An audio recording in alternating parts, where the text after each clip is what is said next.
composer and educator. I teach in a private practice with my private students. I also, in this case, am teaching faculty at Oakland Public Conservatory in charge of the SF Jazz OPC Collaborative Ensemble program. And that's what I'll be speaking with you a little bit about today and our digital pivot that happened over the last 6 weeks or so. If you want to check me out, again, my information is up at the top there. That's my website. You can reach out. There'll be more of that later. Quick walkthrough of the digital pivot, some stuff about Zoom optimization, and basically just the focus on student-generated content, real-time engagement, and deliverable art at the end are kind of the things that I kind of tried to focus on. And I just would like to open by saying that the first 2 weeks of this process were not ideal. Like, let's be real, right? Like, I spent 2 weeks, about or so, 2 to 3 weeks, trying to adapt our prior work to the new environment. And it took me about 2 weeks to realize, like, this is not going to happen. And that's when the whole kind of reorganization tried to take place. And that's where the shift towards how do we get the kids buy-in? How do we get them interested in showing up for class, having fun, and collaborating? And the way that I basically went about that was with group compositions and having them try and record their own repertoire disparately, and then bringing it all together and showing them these things of them sounding like they were in the same room in real time. So, quick little deep dive into the Zoom optimization that had to be done to accomplish this. For those of you, some of you may know about this, some of you may not, but I wanted to just share this because this is turning out to be kind of powerful information for people who don't know about this stuff. Accessing your audio settings and doing one little thing can make a huge difference for particularly musicians and people who are in presentation situations. For example, all the audio that you're hearing from me is as a result of this, in addition to a little other setup stuff we can talk about later. So accessing those settings, that little up arrow caret next to your mute button, hopping from there, it's going to give you this screen. You're going to go to audio settings in the bottom left. Again, I'm moving very fast on this because I want to get through it. In the bottom right-hand corner of the settings that you're going to find that little advanced tab. Clicking on that advanced tab is going to open up this window. This window is going to have, when you pick it up, a suppressed persistent background noise and a suppressed intermittent background noise. They are both going to be set to auto when you first sign up. What we do is basically disable both of those. Without going too deep into it, there's a lot of optimization of the audio and processing that's happening on Zoom to make it good for speech. But guess what? We're dealing with a lot of situations where speech is not the only thing that we need to deal with. Turning these off is going to mean that they're going to hear everything in the background, but it also means that lower volume, sustained things like an instrument are going to actually be able to be heard and recorded if you need to get access to it.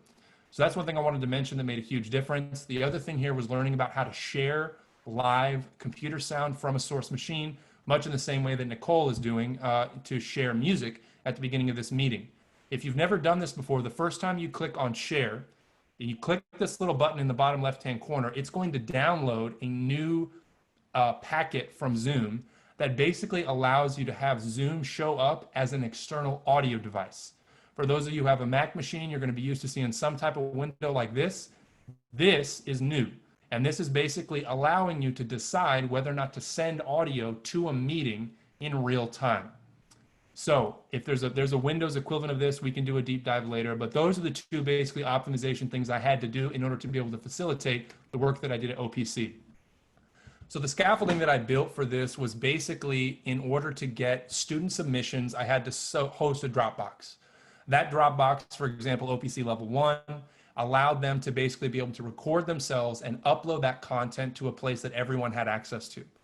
Once they were able to upload that content, I was basically able to fly that content into a session which contained their music, right? And then obviously using my production skills and everything like that, I was basically able to compile the different things and basically allow them to hear themselves playing, quote, in real time using something that I had built for them. So one thing I talked a lot about, I had a nice meeting with Bruce where we talked about some of this stuff. I think you can still see this. What I started with, and again, somebody hold me to my 3 minutes because I will go over, was something like this, which I think you should be able to hear, hopefully. Hey, OPC Level 1. Here's Equinox from the top, 2-bar count in. Ready?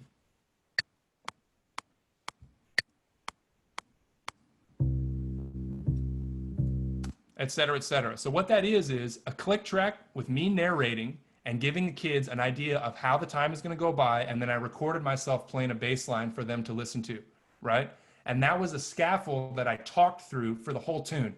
Here's the melody, 4, 3, 2, 1. Here's solos, 4, 3, 2, 1. So it provided kind of an engagement, whereas if you just gave them a bunch of click tracks or something like that, they really didn't know where they were going to be.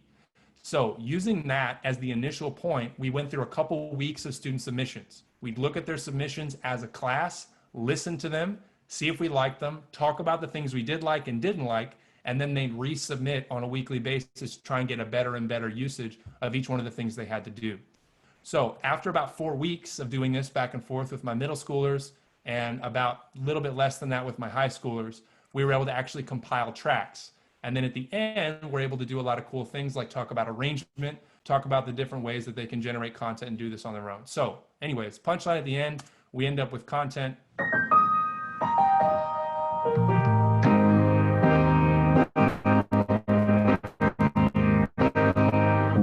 I love that track, but it'll go too long. So that basically allowed us to, at the end, have a compiled track of student-generated music that they were able to listen to, and now we'll be able to host for them to use in their portfolios, and also for them to be able to reference when trying to do this collaboration with their other peers. So anyways, back to, I think that was it. That's me. I'm on all the social medias, but I'm very much a dinosaur. Emails and phone calls are great. You can look up Bassman Ben Lee. That'll take you anywhere you need to go. Please reach out. I'm happy to talk through any of this. I've done these one-on-one meetings with other people. Bruce, in fact, has been one of those folks, as well as Bianca from La Peña.